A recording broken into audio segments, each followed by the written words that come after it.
নমস্কার বন্ধুরা, শুভ সন্ধ্যা। আর দেখতেই পাচ্ছ তোমরা বাইরে পুরো মেঘলা ওয়েদার আর বৃষ্টিও হচ্ছে। আর এদিকে কারেন্ট নেই বাড়ির মধ্যে, তার জন্য বারান্দাতে যেটুকুখানি লাইট পড়েছে তো ওইটাতেই ওর বাবা ছেলে খেলছে। আর এখন বাজে এই যে প্রায় ওই 5টা মতো, তো ওইদিকে বৃষ্টিও হচ্ছে আর এদিকে খেলাধুলাও চলছে। চলো আজকে ব্লগটা তো শুরু করে দিয়েছি। আর আশা রাখি যে যেখান থেকেই আমার ব্লগটি দেখছো তোমরা সকলেই খুব ভালো আছো। আর আমার তো জানো কাল থেকেই ভীষণ শরীরটা অসুস্থ, ওই জ্বর, গলা ব্যথা ওই রকম। তো একটু জ্বর হয়তো কমেছে, কিন্তু গলা ব্যথা, গা হাত ব্যথা এগুলো তো কমছে না। তো ওই যে বৃষ্টি হচ্ছে সেটাও তোমাদের সঙ্গে শেয়ার করলাম। কারেন্ট নেই, আর কিছু করার নেই।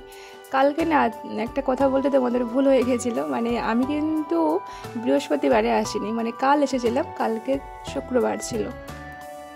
তো তারপরে দেখো বাড়িতে তো চলে এসেছি, কিন্তু বাড়িতে আসলে কোথাও যদি যাই তো এরকম বাড়িতে ফিরলে কিন্তু পুরো দ্বিগুণ কাজ বেড়ে যায়। দেখো এই যে চলে এসেছি আর সব কিছু গোছাতেই হচ্ছে। এখন কারেন্টও নেই তার মধ্যে। তো এগুলো নিয়ে এসেছিলাম মামার বাড়ি থেকে, ওই যে তোমরা দেখেছো বাগান থেকে যতটা পেরেছে, যতটুকু পেরেছি ওই 10 মিনিটের মধ্যে এগুলো তোলা হয়েছে। সবজি সব বাগানেরই সবজি, কোনো সার বিষ এগুলোতে প্রয়োগ করা হয়নি। ওই পাট শাক, ঢ্যাঁড়স, তারপরে লেবু এগুলো নিয়ে এসেছি। আর বাড়ি ফেরার সময় হলে মা কিন্তু অনেক কিছু নিয়ে দিয়ে দেয় ব্যাগের মধ্যে। আর আমি কিন্তু সেগুলো বের করে দিয়েছিলাম, যেমন বাড়িতে কেনা টমেটো আর কচু এগুলো দিয়েছিলো, তো এগুলো বের করে দিয়েছি।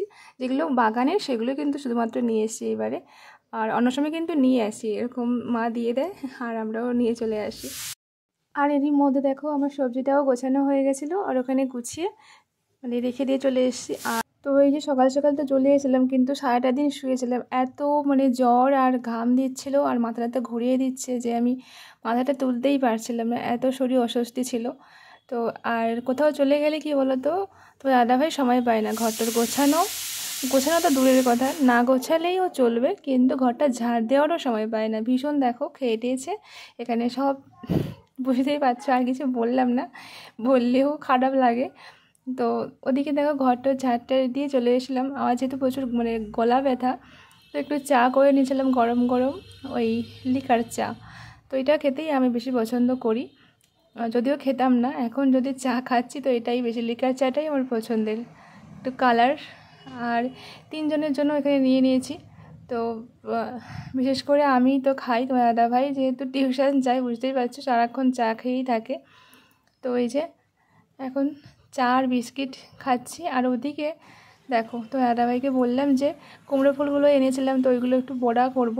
তো বেসন ছিল না, তার জন্য ও আনতে গেল। আর এদিকে বৃষ্টিও কিন্তু সেই পড়ছে, সেই সন্ধ্যে থেকেই যা শুরু হয়ে গেছে, সন্ধ্যে থেকে নয়, ওই সারাদিন হচ্ছেই। আর এই পর্যায়ে চাটা খেয়ে দিয়ে চলে এসলাম সবজি কাটতে।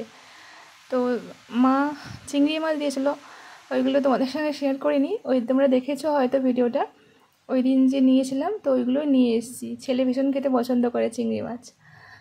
তো দেখো চিংড়ি মাছ, পুঁই ডাঁটা আর কুমড়ো দিয়ে তরকারি করব, আর বড়া হবে, কুমড়ো ফুলের বড়া। আর ভেবেছি পাট পাতা দিয়েও বানাবো, কখনো বানাইনি, তবে পম্পা দিদিভাই অনেকবার আমি ব্লগে দেখেছি বানাতে। তো ভাবলাম চলো একটু আজকে নিজে একটু ট্রাই করে দেখি, সবসময় তো দেখি ভিডিও, তো আজকে না হলে একটু বানিয়েই দেখি না কেমন হয়।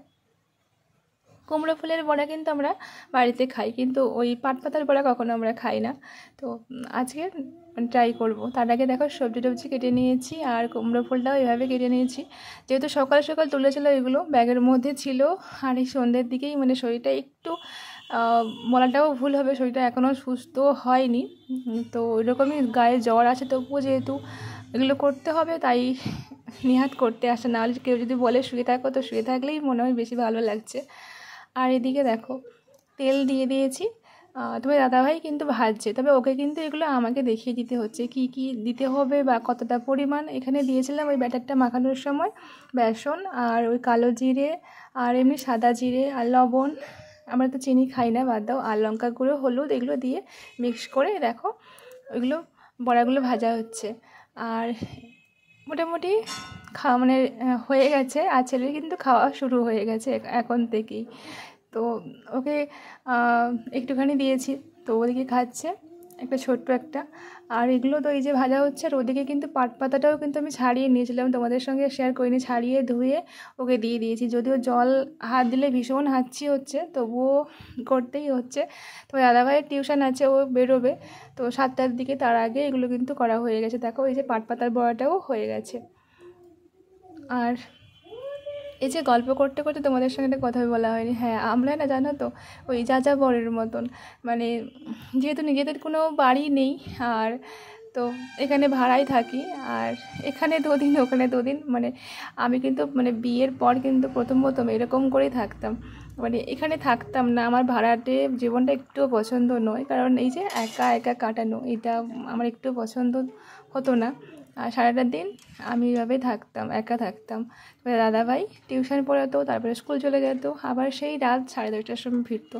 প্রথম তো ভীষণ কষ্ট হতো, প্রথম বলাটাই ভুল হবে। 2 বছর ধরে আমি মানিয়ে নিতে ভীষণ মানে কষ্ট পেয়েছি একা একা থাকাটা। আর বেশিরভাগের জন্য বাবার বাড়িতে আমি চলে যেতাম, এখানে যদি 2 দিন থাকতাম ওখানে চলে যেতাম। আর আমাদের জীবন তো বুঝতে পারছো, এখানে 2 দিন ভাড়ার জীবন, ওদিকে আবার চলে গেলাম, সারাক্ষণ শুধু জিনিসপত্র বই করতে আছি।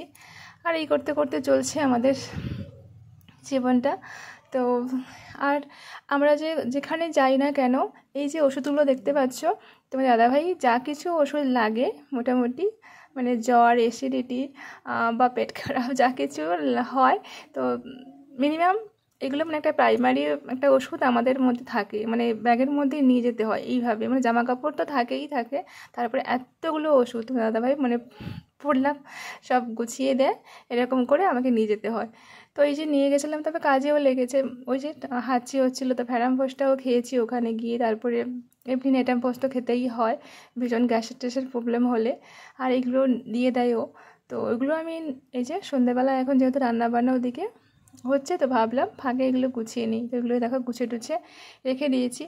দিয়ে এখানে আমাদের ওষুধের মানে বক্সগুলো রাখা হয়, অনেকগুলো বক্স, তবে এখানে কয়েকটা আছে, আরও তো অন্য জায়গায় আছে, দেখতেই পাচ্ছ কত ওষুধ, মানে হোমিওপ্যাথি ওষুধে এখানে জানলাটা পুরো ভর্তি, অনেক রকমের ওষুধ আছে এখানে, তোমাদের অন্য একদিন দেখাবো।